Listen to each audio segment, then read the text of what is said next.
श्रीगणेशलक्ष्मी स्तोत्रम्। ॐ नमो विघ्नराजाय सर्वसौख्यप्रदायिने दुष्टारिष्टविनाशाय पराय परमात्मने लम्बोदरं महावीर्यं नागयज्ञोपशोभितम् अर्धचन्द्रधरं देवं विघ्नव्यूहविनाशनम्। ॐ ह्रां ह्रीं ह्रूं ह्रैं ह्रौं ह्रः हेरम्बाय नमो नमः। सर्वसिद्धिप्रदोषि त्वं सिद्धिबुद्धिप्रदो भवः। चिन्तितार्थप्रदस्त्वं हि सततं हि मोदकप्रियः। सिन्दूरारुणवस्त्रैश्च पूजितो वरदायकः। इदं गणपतिं स्तोत्रं यः पठेत् भक्तिमान् नरः तस्य देहं च गेहं च स्वयं लक्ष्मीर्न मुञ्चति। देव्युवाच देवदेव जगन्नाथ सृष्टिस्थितिलयात्मक विना ध्यानं विना मन्त्रं विना होमं विना जपं येन स्मरणमात्रेण लभ्यते च सुचिन्तितं तदेव श्रोतुमिच्छामि कथयस्व जगत्प्रभो। ईश्वर उवाच शृणु देवी प्रवक्ष्यामि गुह्याद् गुह्यतरं महत् उच्छिष्टगणनाथस्य कवचं सर्वसिद्धिदम् अल्पायासैर्विना कष्टैर्जपमात्रेण सिद्धिदम् एकान्ते निर्जनेरण्ये गह्वरे च रणाङ्गणे सिन्धुतीरे च गङ्गायाः कूले वृक्षतले जले सर्वदेवालये तीर्थे लब्ध्वा सम्यक् जपं चरेत्। स्नानशौचादिकं नास्ति निर्बन्धनं प्रिये दारिद्र्यान्तकरं शीघ्रं सर्वतत्त्वं जनप्रिये सहस्रशपथं कृत्वा यदि स्नेहोऽस्ति मां प्रति निन्दकाय कुशिष्याय खलाय कुटिलाय च दुष्टाय परशिष्याय घातकाय शठाय च वञ्चकाय वरघ्नाय ब्राह्मणी गमनाय च अशक्ताय च क्रूराय गुरुद्रोहरताय च न दातव्यं कदाचन गुरुभक्ताय दातव्यं संशिष्याय विशेषतः तेषां सिद्ध्यन्ति शीघ्रेण हन्यथा न च सिद्ध्यति गुरुसन्तुष्टिमात्रेण कलौ प्रत्यक्षसिद्धिदम् देहोच्छिष्टैः प्रजप्तव्यं तथोच्छिष्टैर्महामनुः आकाशे च फलं प्राप्तं नान्यथा वचनं मम एषा राजवती विद्या विना पुण्यं न लभ्यते अथ वक्ष्यामि देवेशि कवचं मन्त्रपूर्वकं येन विज्ञातमात्रेण राजभोगफलप्रदम् ऋषिर्मे गणकः पातु शिरसि च निरन्तरं त्राहि मां देवि गायत्री छन्दो ऋषिः सदा मुखे हृदये पातु मां नित्यमुच्छिष्टगणदेवता गुह्ये रक्षतु तद्बीजं स्वाहा शक्तिश्च पादयोः कामकीलक सर्वाङ्गे विनियोगश्च सर्वदा पार्श्वद्वये सदा पातु स्वशक्तिं गणनायकः शिखायां पातु तद्बीजं भ्रूमध्ये तारबीजकं हस्तिवक्त्रश्च शिरसि लम्बोदरो ललाटके उच्छिष्टो नेत्रयोः पातु कर्णौ पातु महात्मने पाशाङ्कुशमहाबीजं नासिकायां च रक्षतु भूतेश्वरः परः पातु आस्यं जिह्वां स्वयं वपुः तद्बीजं पातु मां नित्यं ग्रीवायां कण्ठदेशके गम्बीजं च तथा रक्षोत्तथा त्वग्रे च पृष्ठके सर्वकामश्च हृत्पातु पातुं पाञ्चकरद्वये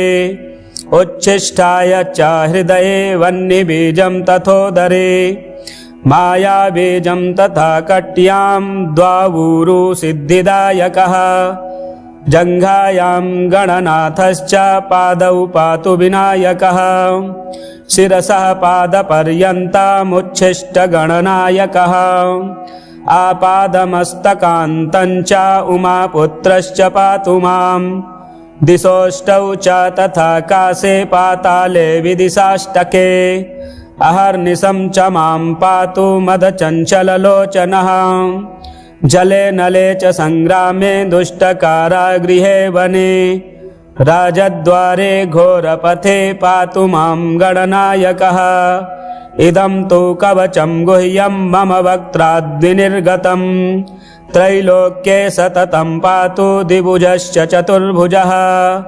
बाह्यामभ्यन्तरं पातु सिद्धिबुद्धिर्विनायकः सर्वसिद्धिप्रदं देवी कवचमृद्धिर्सिद्धिदम् एकान्ते प्रजपेन्मन्त्रं कवचं युक्तिसंयुतम् इदं रहस्यं कवचमुच्छिष्टगणनायकम् सर्ववर्मसु देवेशि इदं कवचनायकम् एतत् कवचमाहात्म्यं वर्णितुं नैव शक्यते धर्मार्थकाममोक्षं च नानाफलप्रदं नृणां शिवपुत्रः सदा पातु पातु मां सुरार्चितः गजाननः सदा पातु गणराजश्च पातु मां सदा शक्तिरतः पातु पातु मां कामविह्वलः सर्वाभरणभूषाढ्यः पातु मां सिन्दूरार्चितः पञ्चमोदकरः पातु पातु मां पार्वतीसुतः पाशाङ्कुशधरः पातु पातु मां च धनेश्वरः गदाधरः सदा पातु पातु मां काममोहितः नग्ननारीरतः पातु पातु मां च गणेश्वरः अक्षयं वरदः पातु शक्तियुक्तिः सदावतु भालचन्द्रः सदा पातु नानारत्नविभूषितः उच्छिष्टगणनाथश्च मदाघूर्णितलोचनः नार्योनिरसास्वादः पातु मां गजकर्णकः प्रसन्नवदनः पातु पातु मां भगवल्लभः जटाधरः सदा पातु पातु मां च किरीटिकः पद्मासनास्थितः पातु रक्तवर्णश्च पातु मां नग्नसाममदोन्मत्तः पातु मां गणदैवतः वामाङ्गे सुन्दरीयुक्तः पातु मां मनमथः प्रभुः क्षेत्रपः पिसितं पातु पातु मां श्रुतिपाठकः भूषणाढ्यस्तु मां पातु नानाभोगसमन्वितः स्मिताननः सदा पातु श्रीगणेशकुलान्वितः श्रीरक्तचन्दनमयः सुलक्षणगणेश्वरः श्वेतार्कगणनाथश्च हरिद्रागणनायकः पारभद्रगणेशश्च पातु सप्तगणेश्वरः प्रवालगणकाध्यक्षो गजदन्तो गणेश्वरः हरबीजगणेशश्च भद्राक्षगणनायकः दिव्यौषधिसमुद्भूतो गणेशश्चिन्तितप्रदः लमणस्य गणाध्यक्षो मृत्तिकागणनायकः ताण्डुलाक्षगणाध्यक्षो गोमयश्च गणेश्वरः स्फटिकाक्षगणाध्यक्षो रुद्राक्षगणदैवतः नवरत्नगणेशश्च आदिदेवो गणेश्वरः पञ्चाननश्चतुर्वक्त्रः षडाननगणेश्वरः मयूरवाहनः पातु पातु मां मूषकासनः पातु मां देवदेवेशः पातु मां ऋषिपूजितः पातु मां सर्वदा देवो देवदानवपूजितः त्रैलोक्यपूजितो देवः पातु मां च विभुः प्रभुः रङ्गस्थं च सदा पातु सागरस्थं सदावतु भूमिस्थं च सदा पातु पातालस्थं च पातु माम् अन्तरिक्षे सदा पातु आकाशस्थं सदावतु चतुष्पथे सदा पातु त्रिपथस्थं च पातु माम् बिल्वस्थं च वनस्थं च पातु मां सर्वतस्तनं राजद्वारस्थितं पातु पातु मां शीघ्रसिद्धिदः भवानी पूजितः पातु ब्रह्मा विष्णु शिवार्चितः। इदं तु कवचं देवी पठनात् सर्वसिद्धिदम्। उच्छिष्टगणनाथस्य समन्त्रं कवचं परम्। स्मरणाद् भूपतित्वं च लभते शाङ्गतां ध्रुवम्। वाचः सिद्धिकरं शीघ्रं परसैन्यविदारणम्। प्रातर्मध्याह्न सायाह्ने दिवारात्रौ पठेन्नरः। चतुर्थ्यां दिवसे रात्रौ पूजने मानदायकम्। सर्वसौभाग्यदं शीघ्रं दारिद्र्यार्णवघातकम्। सुदारसुप्रजा सौख्यं सर्वसिद्धिकरं नृणाम्। जले अथवा नले रण्डे सिन्धुतीरे सरित्तटे। श्मशाने दूरदेशे च रणे पर्वतगह्वरे। राजद्वारे भये घोरे निर्भयो जायते ध्रुवम्।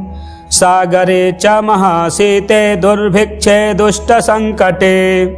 भूतप्रेतपिशाचादि यक्षराक्षसजे भये। राक्षसी यक्षिणी क्रूरा शाकिनी डाकनी गणाः। राजमृत्युहरं देवी कवचं कामधेनुवत्। अनन्तफलदं देवी सति मोक्षं च पार्वती। कवचेन विना मन्त्रं यो जपेत् गणनायकम्। इह जन्मानि पापिष्ठो जन्मान्ते मूषको भवेत्। इति परमरहस्यं देवदेवार्चनं च। कवच परमदिव्यं पार्वती पुत्ररूपम्। पठति परमभोगैश्वर्यमोक्षप्रदं च। लभति सकलसौख्यं शक्तिपुत्रप्रसादात्। इति परमरहस्यं देवदेवार्चितस्य। कवचमुदितमेतत् पार्वतीसेन देव्यै। पठति स लभ्यते वै भक्तितो भक्तवर्यः। प्रचुर सकलसौख्यं शक्तिपुत्रप्रसादात्। प्रचुर सकलसौख्यं शक्तिपुत्रप्रसादात्। श्रीरुद्रयामलतन्त्रे उमामहेश्वरसंवादे श्रीमदुच्छिष्टगणेशकवचं समाप्तम्। भगवान गणेश जी का यह स्तोत्र बुधवार के दिन श्रवण करने से कठिन कार्य सिद्ध होंगे। आप पाठ श्रवण करें और चैनल में नए हैं तो चैनल को सब्सक्राइब करें, वीडियो शेयर करें, लाइक करें। हर हर महादेव। श्री गणेश अष्टोत्तर शतनाम स्तोत्रम्। श्री शिव उवाच काश्यां तु बहवो विघ्नाः काशीवासवियोजकाः। तच्छान्त्यर्थं ढुण्ढिराजः पूजनीयः प्रयत्नतः। अष्टोत्तरशतं दिव्यैर्गणेशस्यैव नामभिः कर्तव्यमतियत्नेन नवदूर्वाङ्कुरार्पणम्। हिरण्मयतनुं शुद्धं सर्वार्तिहरमव्ययम्। वरदं गणपं ध्यात्वा पूजाकार्या प्रयत्नतः।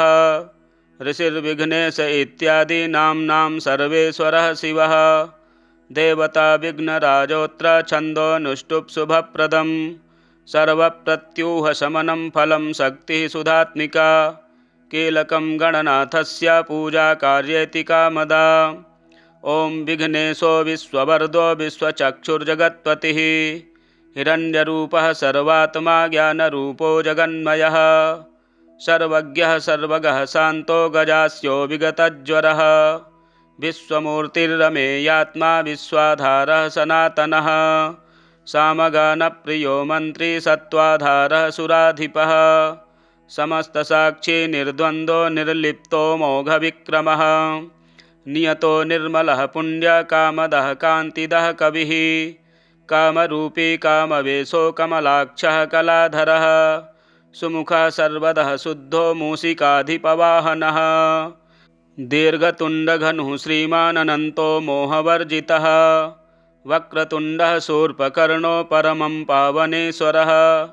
योगीशो योगवन्द्याङ्घ्रिरुमाजनुरयापहः। एकदन्तो महाग्रीवः शरण्यः सिद्धसेवितः।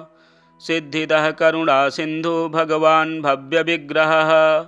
विकटः कपिलो ढुण्ढिरुग्रो भीमोदरः शुभः गणाध्यक्षो गणाराध्यो गणेशो गणनायकः ज्योतिः स्वरूपो भूतात्मा धूमकेतुरनाकुलः कुमारगुरुरानन्दो हेरम्बो वेदसंस्तुतः नागोपवीति दुर्धर्षो बालदुर्वाङ्कुरप्रियः भालचन्द्रो विश्वधामा शिवपुत्रो विनायकः लीलावलम्बितवपुः पूर्णः परमसुन्दरः विघ्नान्धकारमार्ताण्डो विघ्नारण्यदवानलः सिन्धूरवदनो नित्यो प्रभुः प्रथमपूजितः शरण्यदिव्यपादाब्जो भक्तमन्दारभूरुहः रत्नसिंहासनासीनो मणिकुण्डलमण्डितः भक्तकल्याणदोमेयः कल्याणगुणसंश्रयः एतानि दिव्यनामानि गणेशस्य महात्मनः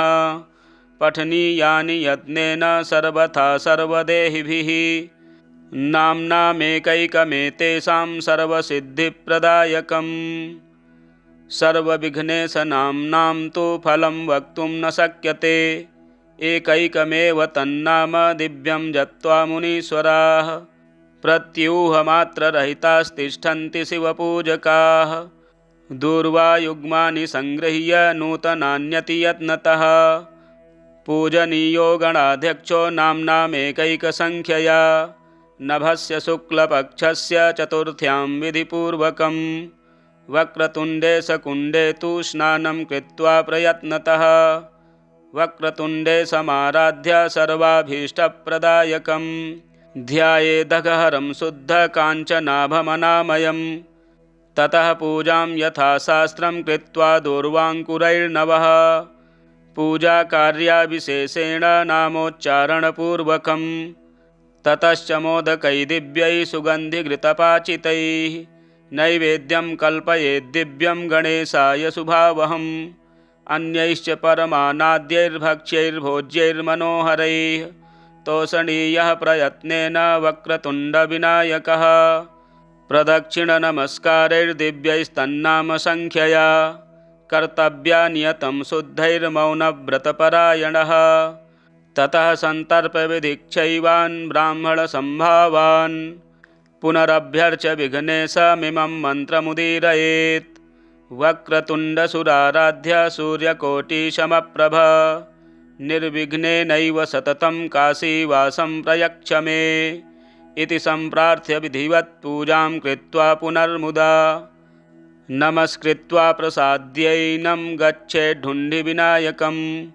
ढुण्ढिराजार्चनं सम्यक् कर्तव्यं विधिपूर्वकं तत्रैवार्चा विशेषेण पूजां कृत्वा ततः परम् श्रीशिव उवाच श्रीगणेशलक्ष्मीस्तोत्रम् ॐ नमो विघ्नराजाय सर्वसौख्यप्रदायिने दुष्टारिष्टविनाशाय पराय परमात्मने लम्बोदरं महावीर्यं नागयज्ञोपशोभितम् अर्धचन्द्रधरं देवं विघ्नव्यूहः विनाशनम् ॐ ह्रां ह्रीं ह्रूं ह्रैं ह्रौं ह्रः हेरम्बाय नमो नमः सर्वसिद्धिप्रदोषे त्वं सिद्धिबुद्धिप्रदो भवः चिन्तितार्थप्रदस्त्वं हि सततं हि मोदकप्रियः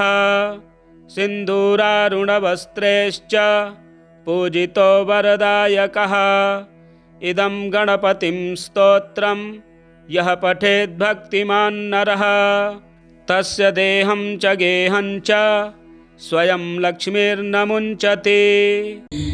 देव्युवाच देवदेव जगन्नाथ सृष्टिस्थितिलयात्मक विना ध्यानं विना मन्त्रं विना होमं विना जपं येन स्मरणमात्रेण लभ्यते च सुचिन्तितं तदेव श्रोतुमिच्छामि कथयस्व जगत्प्रभो।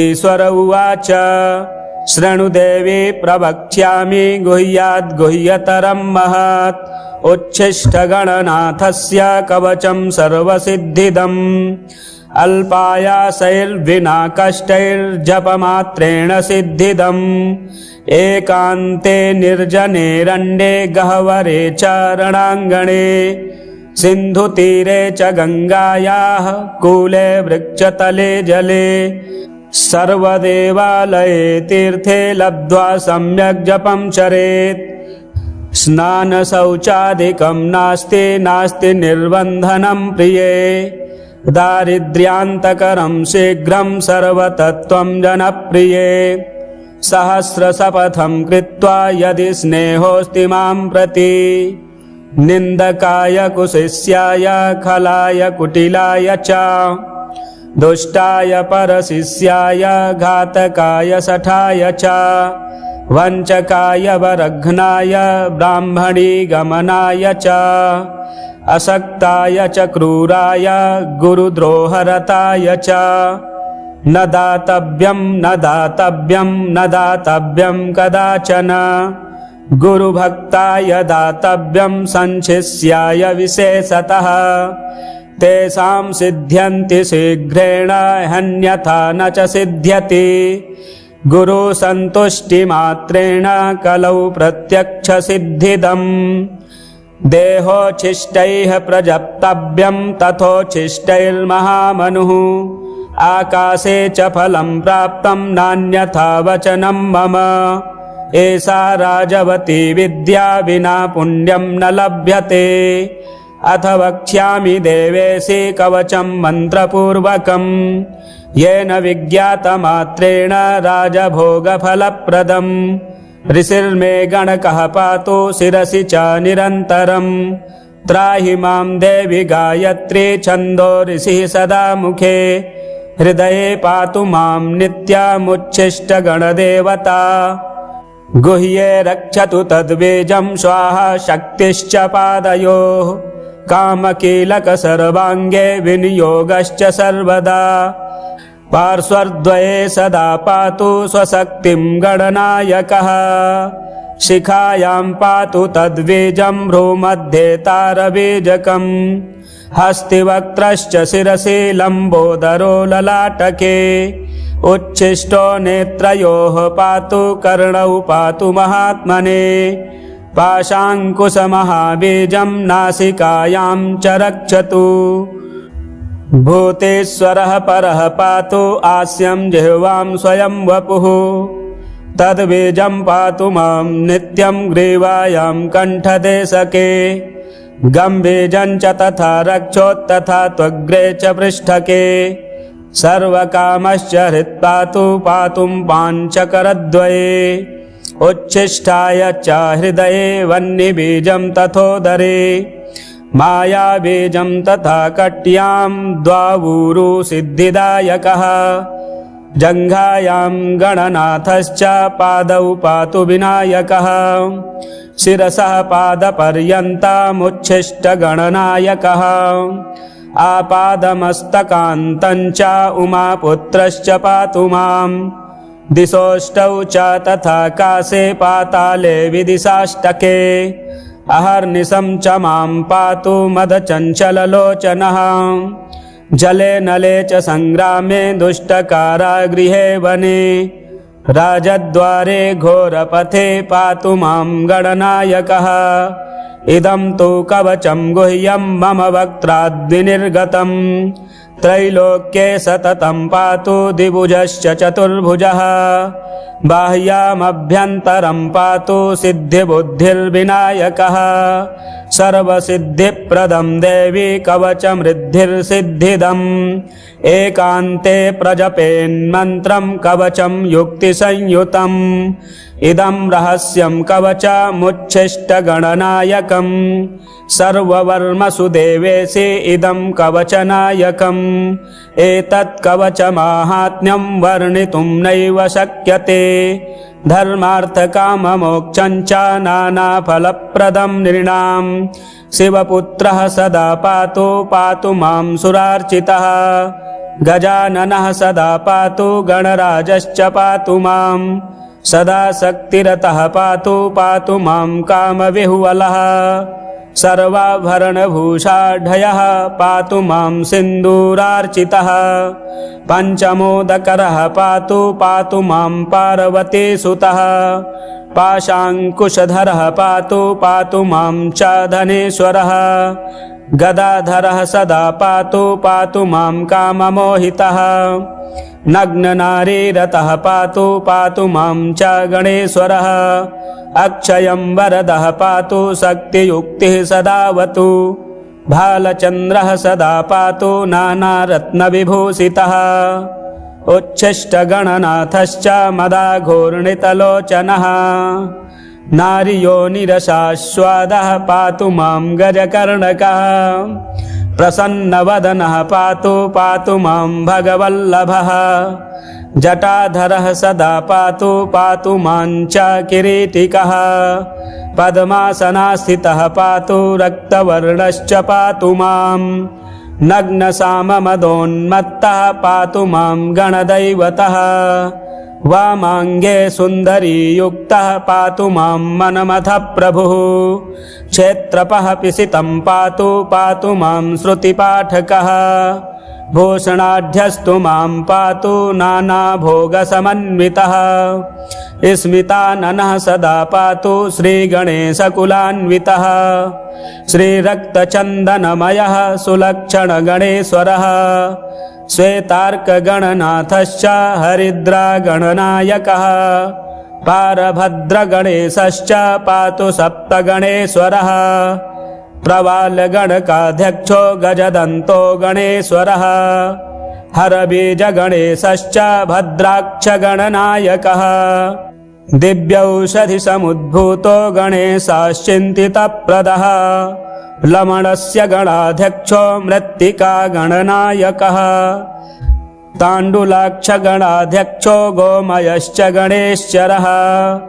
स्फटिकाक्षगणाध्यक्षो रुद्राक्षगणदैवतः नवरत्नगणेशश्च आदिदेवो गणेश्वरः पञ्चाननश्चतुर्वक्त्रः षडाननगणेश्वरः मयूरवाहनः पातु पातु मां मूषकासनः पातु मां देवदेवेशः पातु मां ऋषिपूजितः पातु मां सर्वदा देवो देवदानवपूजितः त्रैलोक्यपूजितो देवः पातु मां च विभुः प्रभुः रङ्गस्थं च सदा पातु सागरस्थं सदावतु भूमिस्थं च सदा पातु पातालस्थं च पातु माम् अन्तरिक्षे सदा पातु आकाशस्थं सदावतु चतुष्पथे सदा पातु त्रिपथस्थं च पातु माम् बिल्वस्थं च वनस्थं च पातु मां सर्वतस्तनम् राजद्वारस्थितं पातु पातु मां शीघ्रसिद्धिदः भवानी पूजितः पातु ब्रह्मा विष्णुशिवार्चितः इदं तु कवचं देवी पठनात् सर्वसिद्धिदम् उच्छिष्टगणनाथस्य समन्त्रं कवचं परम् स्मरणाद् भूपतित्वं च लभते शाङ्गतां ध्रुवम् वाचः सिद्धिकरं शीघ्रं परसैन्यविदारणम् प्रातर्मध्याह्नसायाह्ने दिवारात्रौ पठेन्नरः चतुर्थ्यां दिवसे रात्रौ पूजने मानदायकम् सर्वसौभाग्यदं शीघ्रं दारिद्र्यार्णवघातकम् सुदारसुप्रजासौख्यं सर्वसिद्धिकरं नृणाम् जले अथवा नले रण्डे सिन्धुतीरे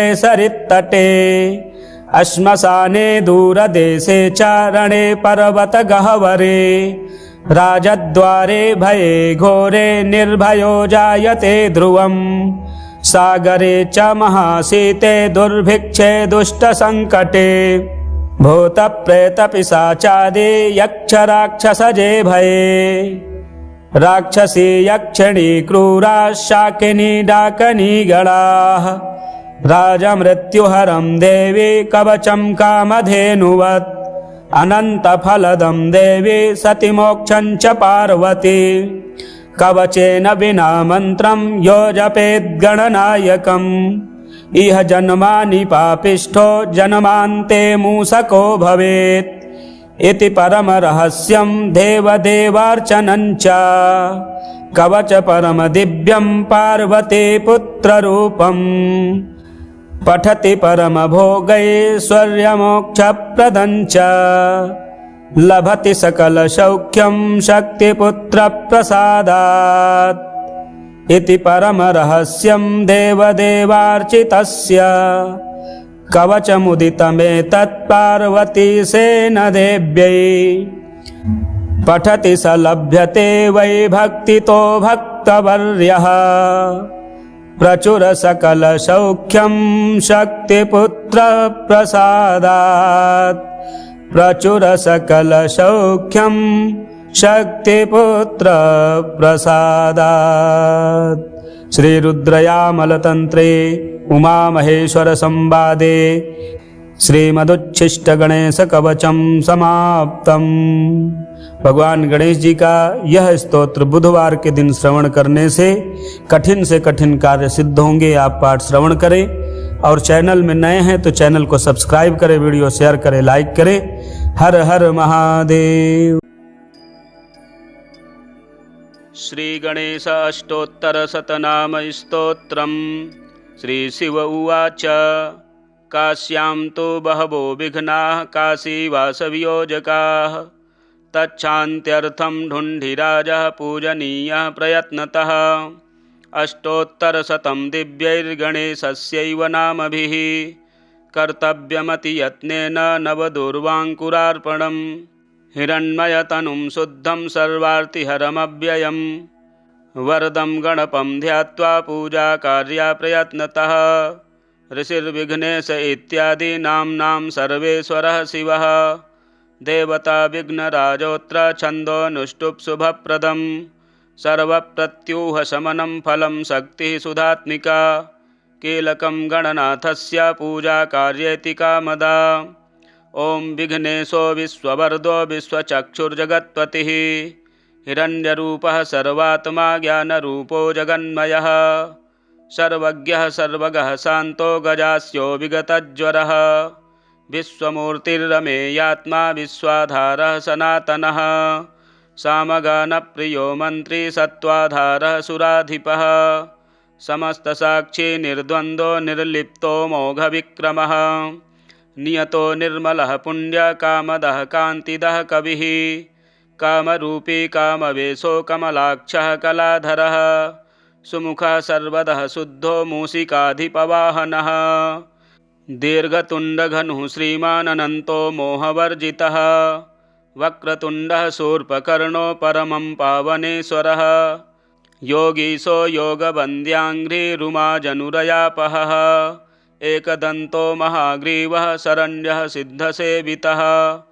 सिद्धिदः करुणासिन्धु भगवान् भव्यविग्रहः विकटः कपिलो ढुण्ढिरुग्रो भीमोदरः शुभः गणाध्यक्षो गणाराध्यो गणेशो गणनायकः ज्योतिः स्वरूपो भूतात्मा धूमकेतुरनाकुलः कुमारगुरुरानन्दो हेरम्बो वेदसंस्तुतः नागोपवीति दुर्धर्षो बालदुर्वाङ्कुरप्रियः भालचन्द्रो विश्वधामा शिवपुत्रो विनायकः लीलावलम्बितवपुः पूर्णः परमसुन्दरः विघ्नान्धकारमार्ताण्डो विघ्नारण्यदवानलः सिन्धूरवदनो नित्यो प्रभुः प्रथमपूजितः शरण्यदिव्यपादाब्जो भक्तमन्दारभूरुहः रत्नसिंहासनासीनो मणिकुण्डलमण्डितः भक्तकल्याणदोमेयः कल्याणगुणसंश्रयः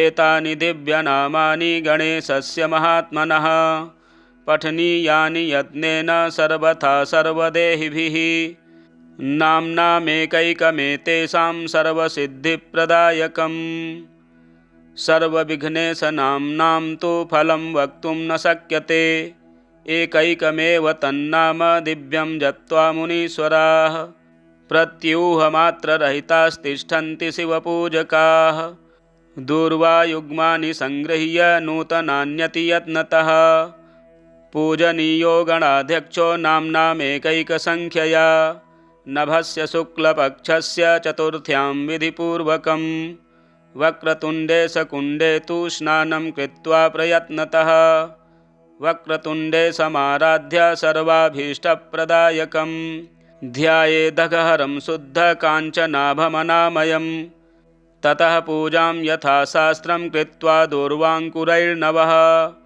पूजाकार्याविशेषेण नामोच्चारणपूर्वकं ततश्च मोदकैः दिव्यैः सुगन्धिघृतपाचितैः नैवेद्यं कल्पयेद्दिव्यं गणेशाय शुभावहम् अन्यैश्च परमानाद्यैर्भक्ष्यैर्भोज्यैर्मनोहरैः तोषणीयः प्रयत्नेन वक्रतुण्डविनायकः प्रदक्षिणनमस्कारैर्दिव्यैस्तन्नामसङ्ख्यया कर्तव्या नियतं शुद्धैर्मौनव्रतपरायणः ततः सन्तर्पविधिक्षैवान् ब्राह्मणसम्भावान् पुनरभ्यर्च्य विघ्नेशमिमं मन्त्रमुदीरयेत् वक्रतुण्डसुराराध्य सूर्यकोटिसमप्रभ निर्विघ्नेनैव सततं काशीवासं प्रयच्छ मे इति सम्प्रार्थ्य विधिवत् पूजां कृत्वा पुनर्मुदा नमस्कृत्वा प्रसाद्यैनं गच्छेद्धुण्डिविनायकं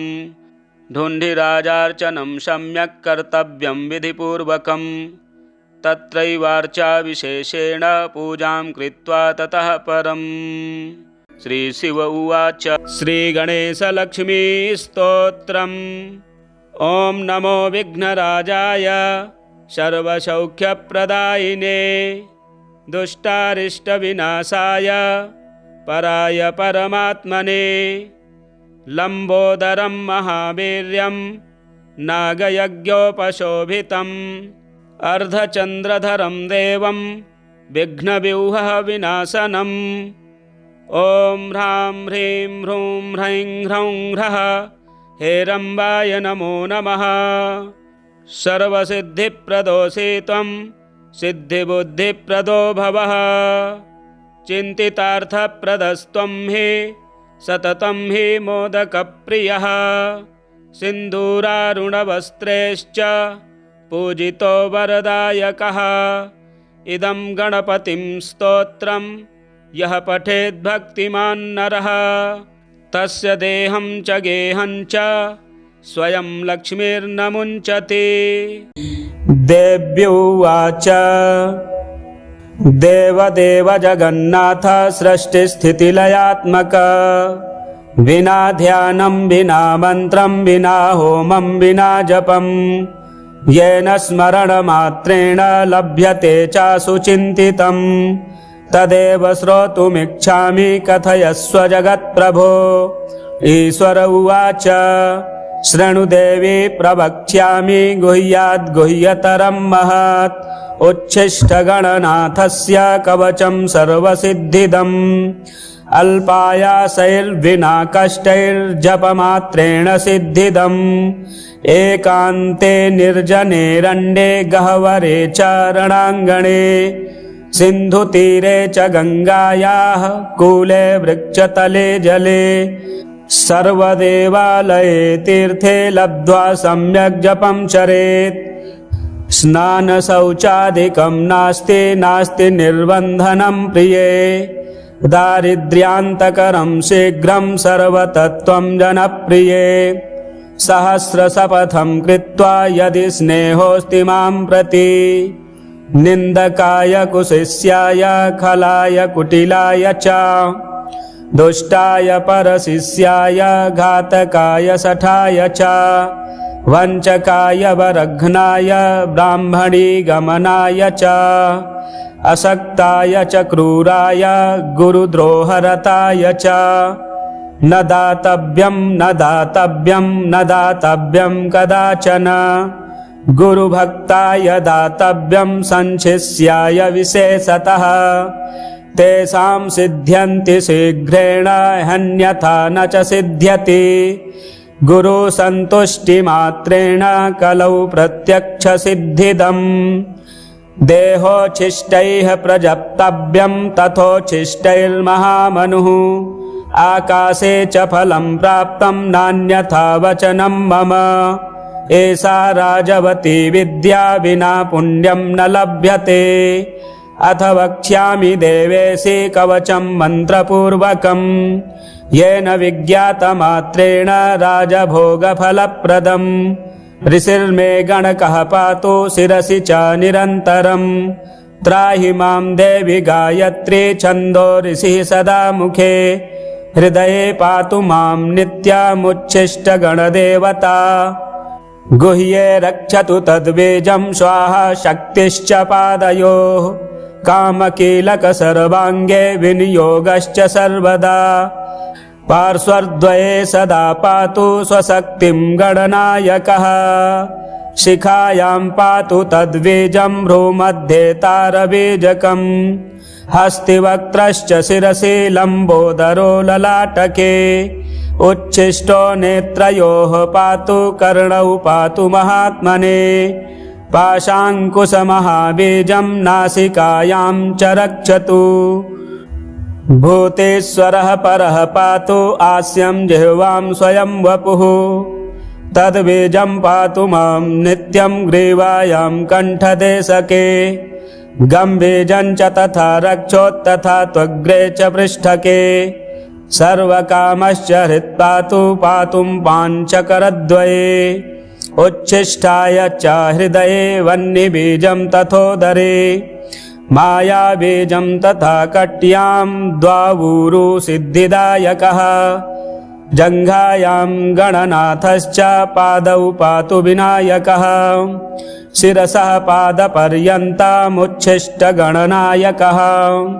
आपादमस्तकान्तं च उमापुत्रश्च पातु माम्। दिशोष्टौ च तथा काशे पाताले विदिशाष्टके। अहर्निशं च मां पातु मदचञ्चललोचनः। जले नले च संग्रामे दुष्टकारागृहे वने। राजद्वारे घोरपथे पातु मां गणनायकः।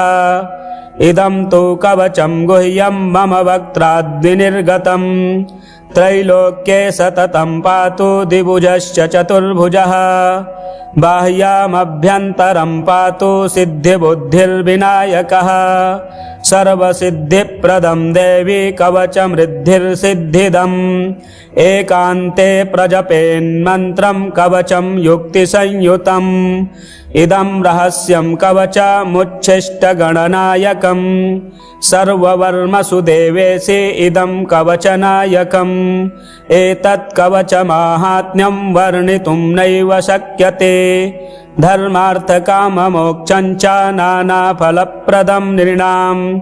शिवपुत्रः सदा पातु मां सुरार्चितः। गजाननः सदा पातु गणराजश्च पातु मां। सदा शक्तिरतः पातु मां कामविह्वलः। सर्वाभरणभूषाढ्यः पातु मां सिन्दूरार्चितः। पञ्चमोदकरः पातु मां पार्वतीसुतः। पाशाङ्कुशधरः पातु मां च धनेश्वरः। गदाधरः सदा पातु मां काममोहितः। नग्ननारीरतः पातु मां च गणेश्वरः। अक्षयं वरदः पातु शक्तियुक्तिः सदावतु। भालचन्द्रः सदा पातु नानारत्नविभूषितः। उच्छिष्टगणनाथश्च मदाघूर्णितलोचनः। नार्योनिरसास्वादः पातु मां गजकर्णकः। प्रसन्नवदनः पातु मां भगवल्लभः। जटाधरः सदा पातु मां च किरीटिकः। पद्मासनास्थितः पातु रक्तवर्णश्च पातु मां। नग्नसाममदोन्मत्तः पातु मां गणदैवतः। वामाङ्गे सुन्दरीयुक्तः पातु मां मनमथः प्रभुः। क्षेत्रपः पिसितं पातु मां श्रुतिपाठकः। भूषणाढ्यस्तु मां पातु नानाभोगसमन्वितः। स्मिताननः सदा पातु श्रीगणेशकुलान्वितः। श्रीरक्तचन्दनमयः सुलक्षणगणेश्वरः। श्वेतार्कगणनाथश्च हरिद्रागणनायकः। पारभद्रगणेशश्च पातु सप्तगणेश्वरः प्रवालगणकाध्यक्षो गजदन्तो गणेश्वरः हरबीजगणेशश्च भद्राक्षगणनायकः दिव्यौषधिसमुद्भूतो गणेशश्चिन्तितप्रदः लमणस्य गणाध्यक्षो मृत्तिकागणनायकः ताण्डुलाक्षगणाध्यक्षो गोमयश्च गणेश्वरः स्फटिकाक्षगणाध्यक्षो रुद्राक्षगणदैवतः नवरत्नगणेशश्च आदिदेवो गणेश्वरः पञ्चाननश्चतुर्वक्त्रः षडाननगणेश्वरः मयूरवाहनः पातु पातु मां मूषकासनः पातु मां देवदेवेशः पातु मां ऋषिपूजितः पातु मां सर्वदा देवो देवदानवपूजितः त्रैलोक्यपूजितो देवः पातु मां च विभुः प्रभुः रङ्गस्थं च सदा पातु सागरस्थं सदावतु भूमिस्थं च सदा पातु पातालस्थं च पातु माम् अन्तरिक्षे सदा पातु आकाशस्थं सदावतु चतुष्पथे सदा पातु त्रिपथस्थं च पातु माम् बिल्वस्थं च वनस्थं च पातु मां सर्वतस्तनम् राजद्वारस्थितं पातु पातु मां शीघ्रसिद्धिदः भवानी पूजितः पातु ब्रह्मा विष्णुशिवार्चितः इदं तु कवचं देवी पठनात् सर्वसिद्धिदम् उच्छिष्टगणनाथस्य समन्त्रं कवचं परम् स्मरणाद् भूपतित्वं च लभते शाङ्गतां ध्रुवम् वाचः सिद्धिकरं शीघ्रं परसैन्यविदारणम् प्रातर्मध्याह्नः सायाह्ने दिवारात्रौ पठेन्नरः चतुर्थ्यां दिवसे रात्रौ पूजने मानदायकम् सर्वसौभाग्यदं शीघ्रं दारिद्र्यार्णवघातकम् सुदारसुप्रजा सौख्यं सर्वसिद्धिकरं नृणाम् जले अथवा नले रण्डे सिन्धुतीरे सरित्तटे श्मशाने दूरदेशे च रणे पर्वतगह्वरे राजद्वारे भये घोरे निर्भयो जायते ध्रुवम् सागरे च महाशीते दुर्भिक्षे दुष्टसङ्कटे भूतप्रेतपिशाचादि यक्षराक्षसजे भये राक्षसी यक्षिणी क्रूरा शाकिनी डाकनी गणाः राजमृत्युहरं देवी कवचं कामधेनुवत् अनन्तफलदं देवी सतिमोक्षं च पार्वती कवचेन विना मन्त्रं यो जपेद्गणनायकम् इह जन्मानि पापिष्ठो जन्मान्ते मूषको भवेत् इति परमरहस्यं देवदेवार्चनं च कवच परमदिव्यं पार्वती पुत्ररूपम् पठति परमभोगैश्वर्यमोक्षप्रदं च लभति सकलसौख्यं शक्तिपुत्रप्रसादात् इति परमरहस्यं देवदेवार्चितस्य कवचमुदितमेतत् पार्वतीसेन देव्यै पठति स लभ्यते वै भक्तितो भक्तवर्यः प्रचुर सकल सौख्यं शक्तिपुत्रप्रसादात् प्रचुर सकल सौख्यं शक्तिपुत्रप्रसादात्। श्रीरुद्रयामलतन्त्रे उमामहेश्वरसंवादे श्रीमदुच्छिष्टगणेशकवचं समाप्तम्। भगवान गणेश जी का यह स्तोत्र बुधवार के दिन श्रवण करने से कठिन कार्य सिद्ध होंगे। आप पाठ श्रवण करें और चैनल में नए हैं तो चैनल को सब्सक्राइब करें, वीडियो शेयर करें, लाइक करें। हर हर महादेव। श्री गणेश अष्टोत्तर शतनाम स्तोत्रम्। श्री शिव उवाच काश्यां तो बहवो विघ्नाः काशीवासवियोजकाः तच्छान्त्यर्थं ढुण्ढिराजः पूजनीयः प्रयत्नतः अष्टोत्तरशतं दिव्यैर्गणेशस्यैव नामभिः कर्तव्यमतियत्नेन नवदूर्वाङ्कुरार्पणम् हिरण्मयतनुं शुद्धं सर्वार्तिहरमव्ययम् वरदं गणपं ध्यात्वा पूजाकार्या प्रयत्नतः ऋषिर्विघ्नेश इत्यादि नाम्नां सर्वेश्वरः शिवः देवता विघ्नराजोऽत्र छन्दोऽनुष्टुप् शुभप्रदं सर्वप्रत्यूहशमनं फलं शक्तिः सुधात्मिका कीलकं गणनाथस्य पूजाकार्येति कामदा ॐ विघ्नेशो विश्ववरदो विश्वचक्षुर्जगत्पतिः हिरण्यरूपः सर्वात्मा ज्ञानरूपो जगन्मयः सर्वज्ञः सर्वगः शान्तो गजास्यो विगतज्वरः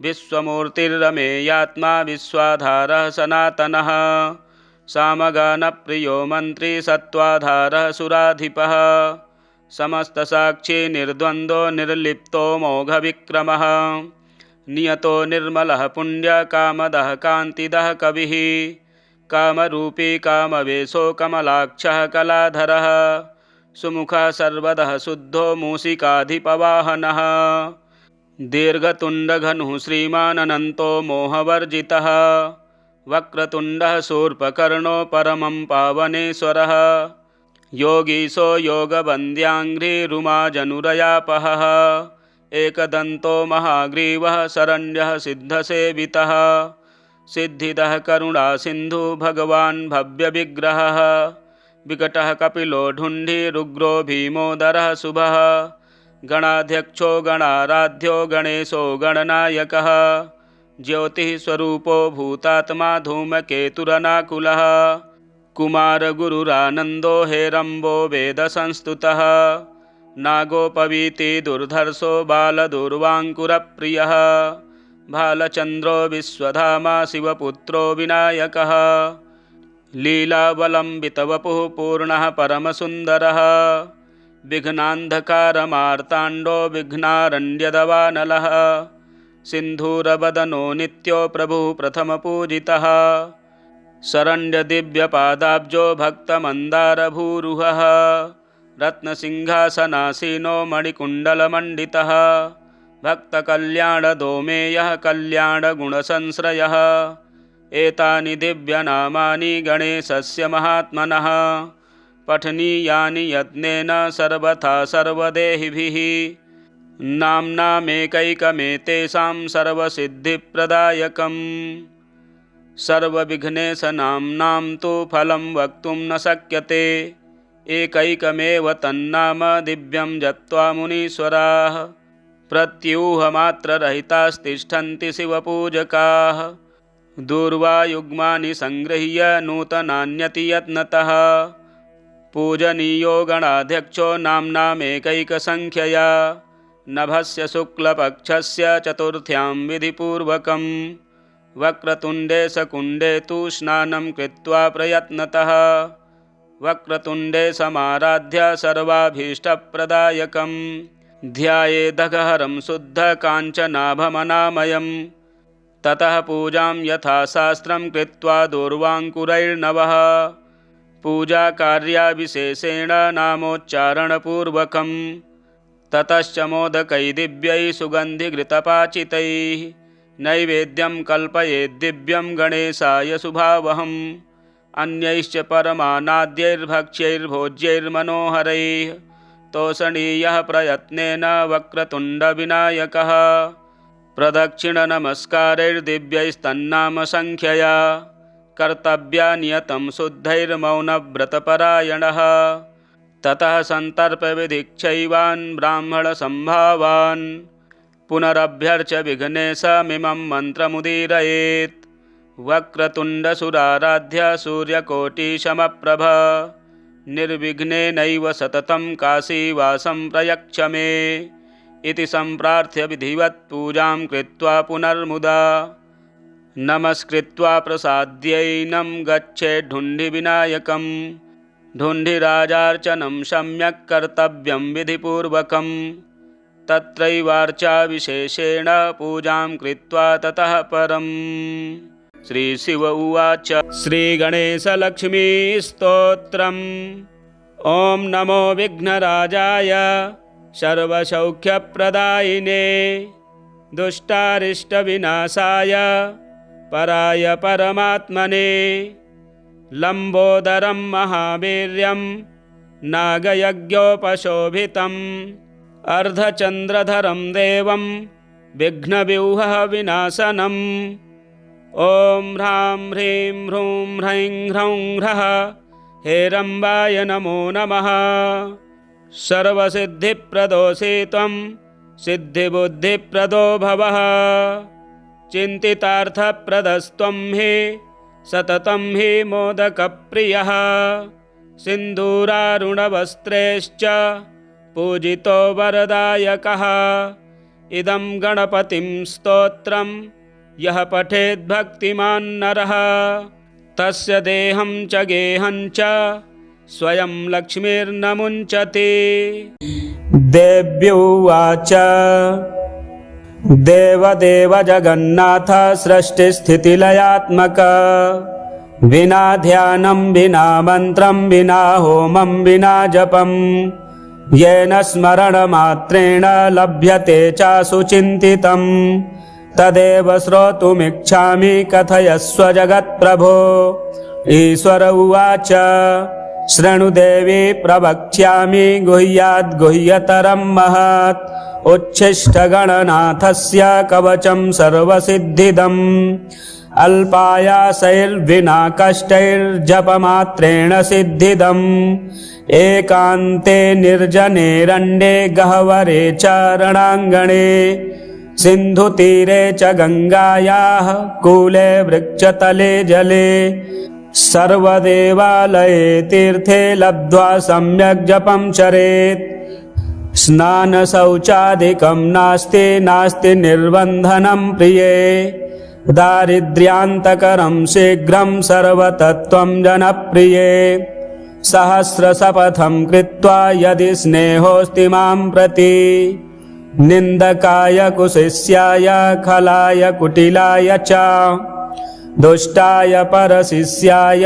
घातकाय शठाय च वञ्चकाय वरघ्नाय ब्राह्मणी गमनाय च अशक्ताय च क्रूराय गुरुद्रोहरताय च न दातव्यं न दातव्यं न दातव्यं कदाचन गुरुभक्ताय दातव्यं संशिष्याय विशेषतः तेषां सिद्ध्यन्ति शीघ्रेण हन्यथा न च सिद्ध्यति गुरुसन्तुष्टिमात्रेण कलौ प्रत्यक्षसिद्धिदम् देहोच्छिष्टैः प्रजप्तव्यं तथोच्छिष्टैर्महामनुः आकाशे च फलं प्राप्तं नान्यथा वचनं मम एषा राजवती विद्या विना पुण्यं न लभ्यते अथ वक्ष्यामि देवेशि कवचं मन्त्रपूर्वकं येन विज्ञातमात्रेण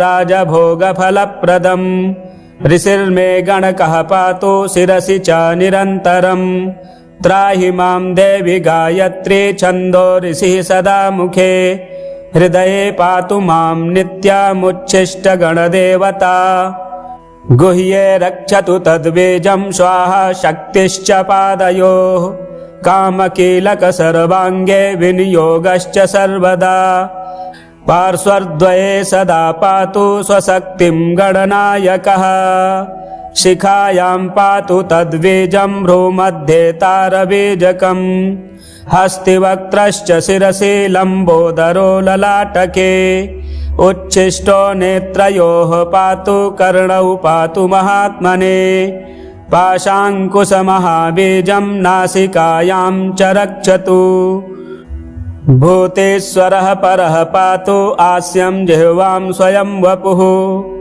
तद्बीजं पातु मां नित्यं ग्रीवायां कण्ठदेशके गम्बीजं च तथा रक्षोत्तथा त्वग्रे च पृष्ठके सर्वकामश्च हृत्पातु पातुं पाञ्चकरद्वये उच्छिष्टाय च हृदये वह्निबीजं तथोदरे मायाबीजं तथा कट्यां द्वावूरु सिद्धिदायकः जङ्घायां गणनाथश्च पादौ पातु विनायकः शिरसः पादपर्यन्तमुच्छिष्टगणनायकः आपादमस्तकान्तं च उमापुत्रश्च पातु माम् दिशोष्टौ च तथा काशे पाताले विदिशाष्टके अहर्निशं च मां पातु मदचञ्चललोचनः जले नले च संग्रामे दुष्टकारागृहे वने राजद्वारे घोरपथे पातु मां गणनायकः इदं तु कवचं गुह्यं मम वक्त्राद्विनिर्गतं त्रैलोक्ये सततं पातु द्विभुजश्च चतुर्भुजः बाह्यामभ्यन्तरं पातु सिद्धिबुद्धिर्विनायकः सर्वसिद्धिप्रदं देवी कवचमृद्धिर्सिद्धिदम् एकान्ते प्रजपेन्मन्त्रं कवचं युक्तिसंयुतम् इदं रहस्यं कवचमुच्छिष्टगणनायकम् सर्ववर्मसु देवेशि इदं कवचनायकम् एतत् कवचमाहात्म्यं वर्णितुं नैव शक्यते धर्मार्थकाममोक्षं च नानाफलप्रदं नृणां शिवपुत्रः सदा पातु पातु मां सुरार्चितः गजाननः सदा पातु गणराजश्च पातु मां सदा शक्तिरतः पातु पातु मां कामविह्वलः सर्वाभरणभूषाढ्यः पातु मां सिन्दूरार्चितः पञ्चमोदकरः पातु पातु मां पार्वतीसुतः पाशाङ्कुशधरः पातु पातु मां च धनेश्वरः गदाधरः सदा पातु पातु मां काममोहितः नग्ननारीरतः पातु पातु मां च गणेश्वरः अक्षयं वरदः पातु शक्तियुक्तिः सदावतु भालचन्द्रः सदा पातु नानारत्नविभूषितः उच्छिष्टगणनाथश्च मदाघूर्णितलोचनः नार्योनिरसास्वादः पातु मां गजकर्णकः प्रसन्नवदनः पातु पातु मां भगवल्लभः जटाधरः सदा पातु पातु मां च किरीटिकः पद्मासनास्थितः पातु रक्तवर्णश्च पातु मां नग्नसाममदोन्मत्तः पातु मां गणदैवतः वामाङ्गे सुन्दरीयुक्तः पातु मां मनमथः प्रभुः क्षेत्रपः पिसितं पातु पातु मां श्रुतिपाठकः भूषणाढ्यस्तु मां पातु नानाभोगसमन्वितः स्मिताननः सदा पातु श्रीगणेशकुलान्वितः श्रीरक्तचन्दनमयः सुलक्षणगणेश्वरः श्वेतार्कगणनाथश्च हरिद्रागणनायकः पारभद्रगणेशश्च पातु सप्तगणेश्वरः प्रवालगणकाध्यक्षो गजदन्तो गणेश्वरः हरबीजगणेशश्च भद्राक्षगणनायकः दिव्यौषधिसमुद्भूतो गणेशश्चिन्तितप्रदः लमणस्य गणाध्यक्षो मृत्तिकागणनायकः ताण्डुलाक्षगणाध्यक्षो गोमयश्च गणेश्वरः स्फटिकाक्षगणाध्यक्षो रुद्राक्षगणदैवतः नवरत्नगणेशश्च आदिदेवो गणेश्वरः पञ्चाननश्चतुर्वक्त्रः षडाननगणेश्वरः मयूरवाहनः पातु पातु मां मूषकासनः पातु मां देवदेवेशः पातु मां ऋषिपूजितः पातु मां सर्वदा देवो देवदानवपूजितः त्रैलोक्यपूजितो देवः पातु मां च विभुः प्रभुः रङ्गस्थं च सदा पातु सागरस्थं सदावतु भूमिस्थं च सदा पातु पातालस्थं च पातु माम् अन्तरिक्षे सदा पातु आकाशस्थं सदावतु चतुष्पथे सदा पातु त्रिपथस्थं च पातु माम् बिल्वस्थं च वनस्थं च पातु मां सर्वतस्तनं राजद्वारस्थितं पातु पातु मां शीघ्रसिद्धिदः भवानी पूजितः पातु ब्रह्मा विष्णु शिवार्चितः। इदं तु कवचं देवी पठनात् सर्वसिद्धिदम्। उच्छिष्टगणनाथस्य समन्त्रं कवचं परम्। स्मरणाद् भूपतित्वं च लभते शाङ्गतां ध्रुवम्। वाचः सिद्धिकरं शीघ्रं परसैन्यविदारणम्। प्रातर्मध्याह्न सायाह्ने दिवारात्रौ पठेन्नरः। चतुर्थ्यां दिवसे रात्रौ पूजने मानदायकम्। सर्वसौभाग्यदं शीघ्रं दारिद्र्यार्णवघातकम्। सुदारसुप्रजा सौख्यं सर्वसिद्धिकरं नृणाम्। जले अथवा नले रण्डे सिन्धुतीरे सरित्तटे। श्मशाने दूरदेशे चारणे पर्वतगह्वरे। राजद्वारे भये घोरे निर्भयो जायते ध्रुवम्। सागरे च महाशीते दुर्भिक्षे दुष्टसङ्कटे। भूतप्रेतपिशाचादि यक्षराक्षसजे भये। राक्षसी यक्षिणी क्रूरा शाकिनी डाकनी गणाः। राजमृत्युहरं देवी कवचं कामधेनुवत्। अनन्तफलदं देवी सति मोक्षं च पार्वती। कवचेन विना मन्त्रं यो जपेत् गणनायकम्। इह जन्मानि पापिष्ठो जन्मान्ते मूषको भवेत्।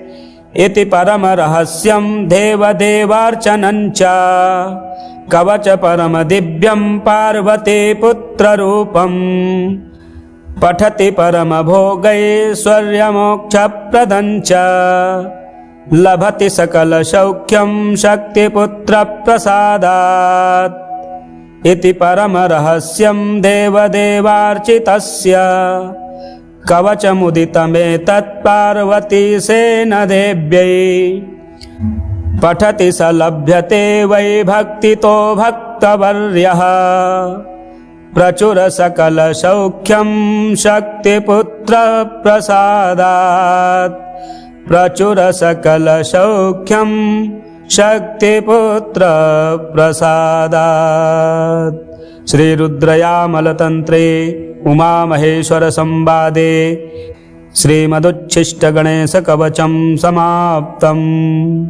भगवान गणेश जी का यह स्तोत्र बुधवार के दिन श्रवण करने से कठिन कार्य सिद्ध होंगे। आप पाठ श्रवण करें और चैनल में नए हैं तो चैनल को सब्सक्राइब करें, वीडियो शेयर करें, लाइक करें। हर हर महादेव।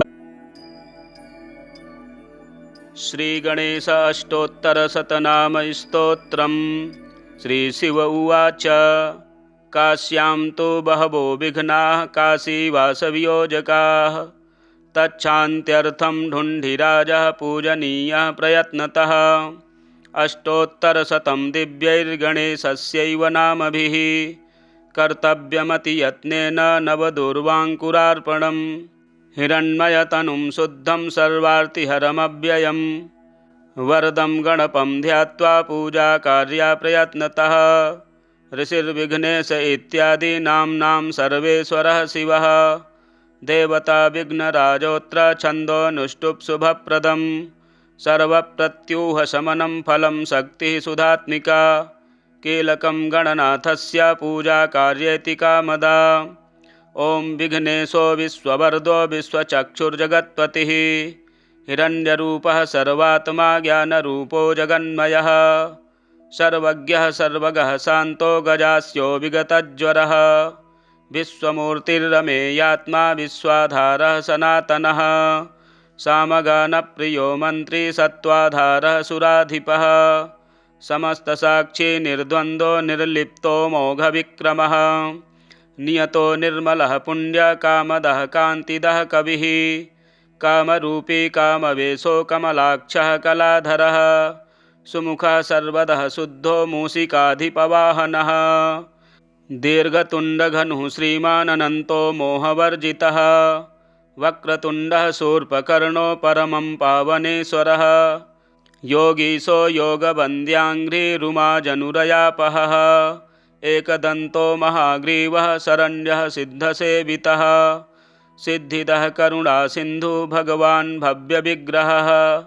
विकटः कपिलो ढुण्ढिरुग्रो भीमोदरः शुभः गणाध्यक्षो गणाराध्यो गणेशो गणनायकः ज्योतिः स्वरूपो भूतात्मा धूमकेतुरनाकुलः कुमारगुरुरानन्दो हेरम्बो वेदसंस्तुतः नागोपवीति दुर्धर्षो बालदुर्वाङ्कुरप्रियः भालचन्द्रो विश्वधामा शिवपुत्रो विनायकः लीलावलम्बितवपुः पूर्णः परमसुन्दरः विघ्नान्धकारमार्ताण्डो विघ्नारण्यदवानलः सिन्धूरवदनो नित्यो प्रभुः प्रथमपूजितः शरण्यदिव्यपादाब्जो भक्तमन्दारभूरुहः रत्नसिंहासनासीनो मणिकुण्डलमण्डितः भक्तकल्याणदोमेयः कल्याणगुणसंश्रयः एतानि दिव्यनामानि गणेशस्य महात्मनः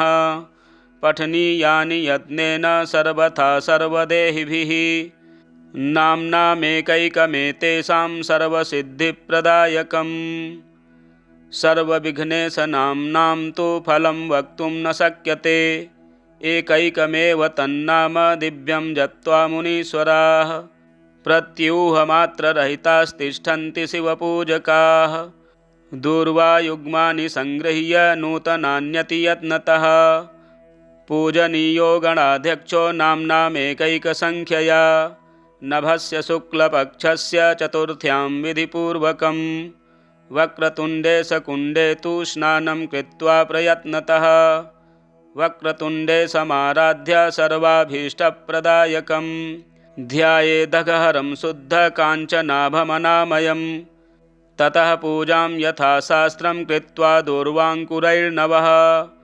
पूजाकार्याविशेषेण नामोच्चारणपूर्वकं ततश्च मोदकैः दिव्यैः सुगन्धिघृतपाचितैः नैवेद्यं कल्पयेद्दिव्यं गणेशाय शुभावहम् अन्यैश्च परमानाद्यैर्भक्ष्यैर्भोज्यैर्मनोहरैः तोषणीयः प्रयत्नेन वक्रतुण्डविनायकः प्रदक्षिणनमस्कारैर्दिव्यैस्तन्नामसङ्ख्यया कर्तव्या नियतं शुद्धैर्मौनव्रतपरायणः ततः सन्तर्पविधिक्षैवान् ब्राह्मणसम्भावान् पुनरभ्यर्च्य विघ्नेशमिमं मन्त्रमुदीरयेत् वक्रतुण्डसुराराध्य सूर्यकोटिसमप्रभ निर्विघ्नेनैव सततं काशीवासं प्रयच्छ मे इति सम्प्रार्थ्य विधिवत् पूजां कृत्वा पुनर्मुदा नमस्कृत्वा प्रसाद्यैनं गच्छेद्धुण्डिविनायकं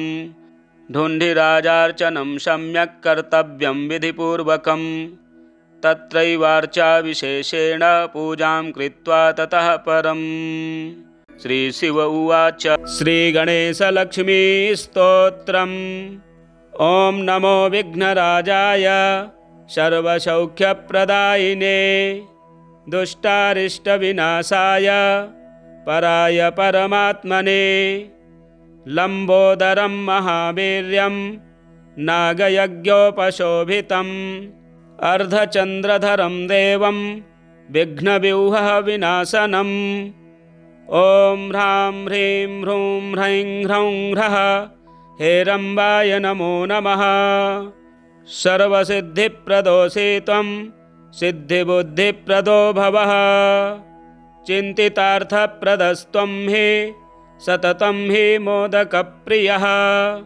सिन्दूरारुणवस्त्रैश्च पूजितो वरदायकः इदं गणपतिं स्तोत्रं यः पठेद्भक्तिमान् नरः तस्य देहं च गेहं च स्वयं लक्ष्मीर्न मुञ्चति। देव्युवाच देवदेव जगन्नाथ सृष्टिस्थितिलयात्मक विना ध्यानं विना मन्त्रं विना होमं विना जपं येन स्मरणमात्रेण लभ्यते च सुचिन्तितं तदेव श्रोतुमिच्छामि कथयस्व जगत्प्रभो। ईश्वर उवाच शृणुदेवी प्रवक्ष्यामि गुह्याद्गुह्यतरं महत् उच्छिष्टगणनाथस्य कवचं सर्वसिद्धिदम् अल्पायासैर्विना कष्टैर्जपमात्रेण सिद्धिदम् एकान्ते निर्जनेरण्ये गह्वरे च रणाङ्गणे सिन्धुतीरे च गङ्गायाः कूले वृक्षतले जले सर्वदेवालये तीर्थे लब्ध्वा सम्यक् जपं चरेत् स्नानशौचादिकं नास्ति निर्बन्धनं प्रिये दारिद्र्यान्तकरं शीघ्रं सर्वतत्त्वं जनप्रिये सहस्रशपथं कृत्वा यदि स्नेहोऽस्ति मां प्रति निन्दकाय कुशिष्याय खलाय कुटिलाय च दुष्टाय परशिष्याय घातकाय शठाय च वञ्चकाय वरघ्नाय ब्राह्मणी गमनाय च असक्ताय च क्रूराय गुरुद्रोहरताय च न दातव्यं कदाचन गुरुभक्ताय दातव्यं संशिष्याय विशेषतः तेषां सिद्ध्यन्ति शीघ्रेण हन्यथा न च सिद्ध्यति गुरुसन्तुष्टिमात्रेण कलौ प्रत्यक्षसिद्धिदम् देहोच्छिष्टैः प्रजप्तव्यं तथोच्छिष्टैर्महामनुः आकाशे च फलं प्राप्तं नान्यथा वचनं मम एषा राजवती विद्या विना पुण्यं न लभ्यते अथ वक्ष्यामि देवेशि कवचं मन्त्रपूर्वकं येन विज्ञातमात्रेण राजभोगफलप्रदम् ऋषिर्मे गणकः पातु शिरसि च निरन्तरम् त्राहि मां देवि गायत्री छन्दो ऋषिः सदा मुखे हृदये पातु मां नित्यमुच्छिष्टगणदेवता गुह्ये रक्षतु तद्बीजं स्वाहा शक्तिश्च पादयोः कामकीलक सर्वाङ्गे विनियोगश्च सर्वदा पार्श्वद्वये सदा पातु स्वशक्तिं गणनायकः शिखायां पातु तद्बीजं भ्रूमध्ये तारबीजकम् हस्तिवक्त्रश्च शिरसि लम्बोदरो ललाटके उच्छिष्टो नेत्रयोः पातु कर्णौ पातु महात्मने पाशाङ्कुशमहाबीजं नासिकायां च रक्षतु भूतेश्वरः परः पातु आस्यं जिह्वां स्वयं वपुः तद्बीजं पातु मां नित्यं ग्रीवायां कण्ठदेशके गम्बीजं च तथा रक्षोत्तथा त्वग्रे च पृष्ठके सर्वकामश्च हृत्पातु पातुं पाञ्चकरद्वये उच्छिष्टाय च हृदये वह्निबीजं तथोदरे मायाबीजं तथा कट्यां द्वावूरु सिद्धिदायकः जङ्घायां गणनाथश्च पादौ पातु विनायकः शिरसः पादपर्यन्तमुच्छिष्टगणनायकः आपादमस्तकान्तं च उमापुत्रश्च पातु मां दिशोष्टौ च तथा काशे पाताले विदिशाष्टके अहर्निशं च मां पातु मदचञ्चललोचनः जले नले च संग्रामे दुष्टकारागृहे वने राजद्वारे घोरपथे पातु मां गणनायकः इदं तु कवचं गुह्यं मम वक्त्राद्विनिर्गतम् त्रैलोक्ये सततं पातु द्विभुजश्च चतुर्भुजः बाह्यामभ्यन्तरं पातु सिद्धिबुद्धिर्विनायकः सर्वसिद्धिप्रदं देवी कवचमृद्धिर्सिद्धिदम् एकान्ते प्रजपेन्मन्त्रं कवचं युक्तिसंयुतम् इदं रहस्यं कवचमुच्छिष्टगणनायकम् सर्ववर्मसु देवेशि इदं कवचनायकम् एतत् कवचमाहात्म्यं वर्णितुं नैव शक्यते धर्मार्थकाममोक्षं च नानाफलप्रदं नृणां शिवपुत्रः सदा पातु पातु मां सुरार्चितः गजाननः सदा पातु गणराजश्च पातु मां सदा शक्तिरतः पातु पातु मां कामविह्वलः सर्वाभरणभूषाढ्यः पातु मां सिन्दूरार्चितः पञ्चमोदकरः पातु पातु मां पार्वतीसुतः पाशाङ्कुशधरः पातु पातु मां च धनेश्वरः गदाधरः सदा पातु पातु मां काममोहितः नग्ननारीरतः पातु पातु मां च गणेश्वरः अक्षयं वरदः पातु शक्तियुक्तिः सदावतु भालचन्द्रः सदा पातु नानारत्नविभूषितः उच्छिष्टगणनाथश्च मदाघूर्णितलोचनः नार्योनिरसास्वादः पातु मां गजकर्णकः प्रसन्नवदनः पातु पातु मां भगवल्लभः जटाधरः सदा पातु पातु मां च किरीटिकः पद्मासनास्थितः पातु रक्तवर्णश्च पातु मां नग्नसाममदोन्मत्तः पातु मां गणदैवतः वामाङ्गे सुन्दरी युक्तः पातु मां मनमथः प्रभुः क्षेत्रपः पिसितं पातु पातु मां श्रुतिपाठकः भूषणाढ्यस्तु मां पातु नानाभोगसमन्वितः स्मिताननः सदा पातु श्रीगणेशकुलान्वितः श्रीरक्तचन्दनमयः सुलक्षणगणेश्वरः श्वेतार्कगणनाथश्च हरिद्रागणनायकः पारभद्रगणेशश्च पातु सप्तगणेश्वरः प्रवालगणकाध्यक्षो गजदन्तो गणेश्वरः हरबीजगणेशश्च भद्राक्षगणनायकः दिव्यौषधिसमुद्भूतो गणेशश्चिन्तितप्रदः लमणस्य गणाध्यक्षो मृत्तिकागणनायकः ताण्डुलाक्षगणाध्यक्षो गोमयश्च गणेश्वरः स्फटिकाक्षगणाध्यक्षो रुद्राक्षगणदैवतः नवरत्नगणेशश्च आदिदेवो गणेश्वरः पञ्चाननश्चतुर्वक्त्रः षडाननगणेश्वरः मयूरवाहनः पातु पातु मां मूषकासनः पातु मां देवदेवेशः पातु मां ऋषिपूजितः पातु मां सर्वदा देवो देवदानवपूजितः त्रैलोक्यपूजितो देवः पातु मां च विभुः प्रभुः रङ्गस्थं च सदा पातु सागरस्थं सदावतु भूमिस्थं च सदा पातु पातालस्थं च पातु माम् अन्तरिक्षे सदा पातु आकाशस्थं सदावतु चतुष्पथे सदा पातु त्रिपथस्थं च पातु माम् बिल्वस्थं च वनस्थं च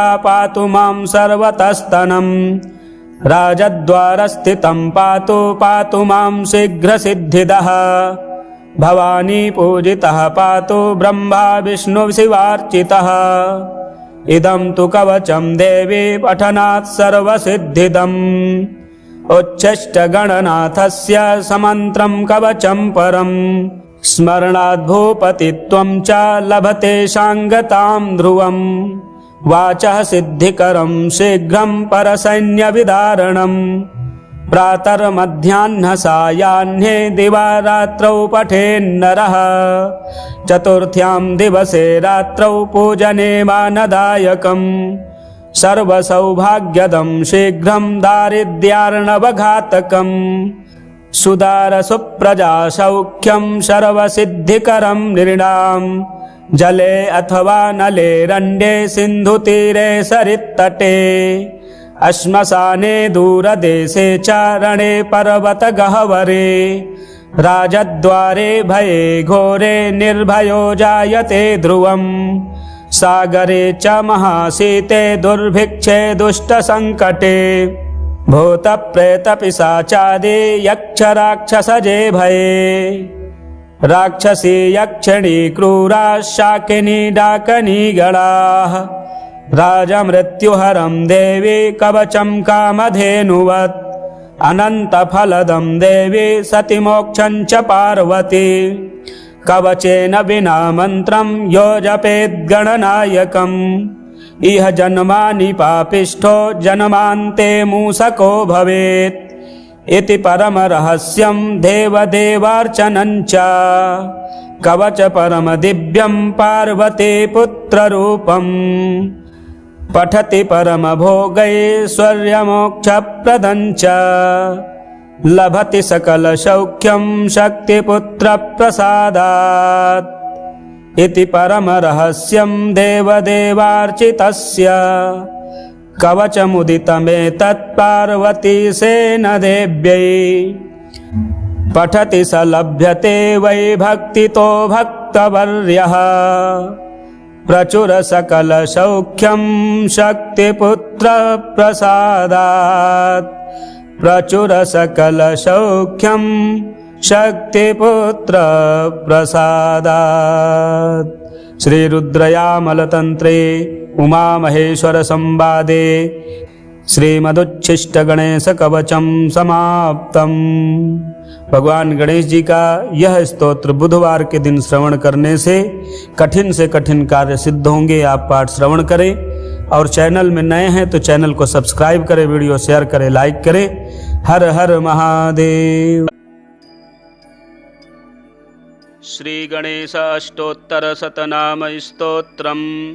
श्री शिव उवाच काश्यां तो बहवो विघ्नाः काशीवासवियोजकाः तच्छान्त्यर्थं ढुण्ढिराजः पूजनीयः प्रयत्नतः अष्टोत्तरशतं दिव्यैर्गणेशस्यैव नामभिः कर्तव्यमतियत्नेन नवदुर्वाङ्कुरार्पणं हिरण्मयतनुं शुद्धं सर्वार्तिहरमव्ययं वरदं गणपं ध्यात्वा पूजाकार्या प्रयत्नतः ऋषिर्विघ्नेश इत्यादि नाम्नां सर्वेश्वरः शिवः देवता विघ्नराजोऽत्र छन्दोऽनुष्टुप् शुभप्रदं सर्वप्रत्यूहशमनं फलं शक्तिः सुधात्मिका कीलकं गणनाथस्य पूजाकार्येति कामदा।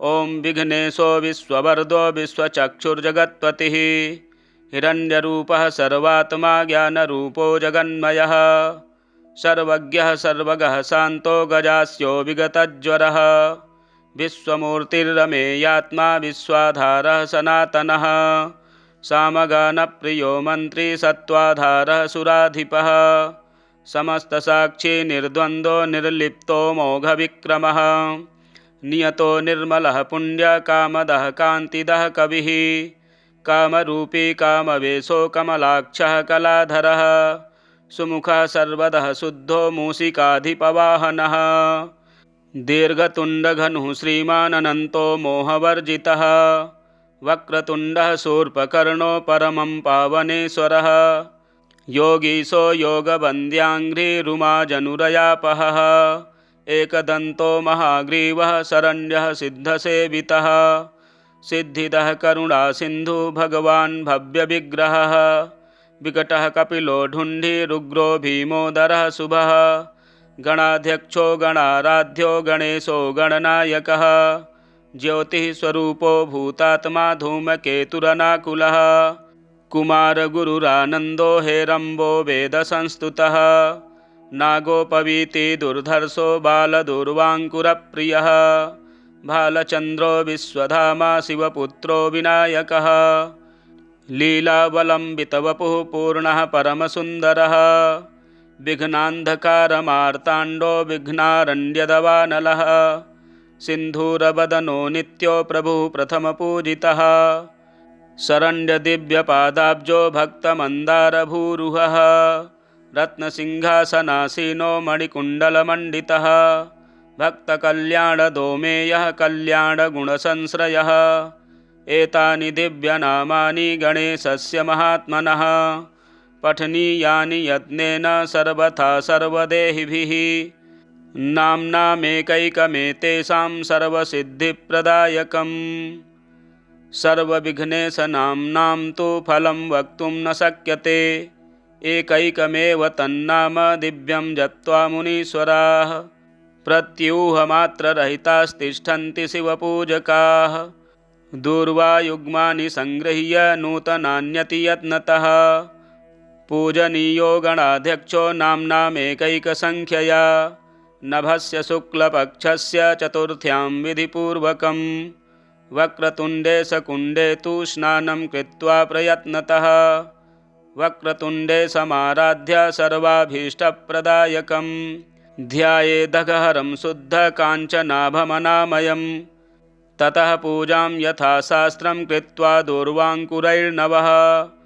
पूजाकार्याविशेषेण नामोच्चारणपूर्वकं ततश्च मोदकैः दिव्यैः सुगन्धिघृतपाचितैः नैवेद्यं कल्पयेद्दिव्यं गणेशाय शुभावहम् अन्यैश्च परमानाद्यैर्भक्ष्यैर्भोज्यैर्मनोहरैः तोषणीयः प्रयत्नेन वक्रतुण्डविनायकः प्रदक्षिणनमस्कारैर्दिव्यैस्तन्नामसङ्ख्यया कर्तव्या नियतं शुद्धैर्मौनव्रतपरायणः ततः सन्तर्पविधिक्षैवान् ब्राह्मणसम्भावान् पुनरभ्यर्च्य विघ्नेशमिमं मन्त्रमुदीरयेत् वक्रतुण्डसुराराध्य सूर्यकोटिसमप्रभ निर्विघ्नेनैव सततं काशीवासं प्रयच्छ मे इति सम्प्रार्थ्य विधिवत् पूजां कृत्वा पुनर्मुदा नमस्कृत्वा प्रसाद्यैनं गच्छेद्धुण्डिविनायकं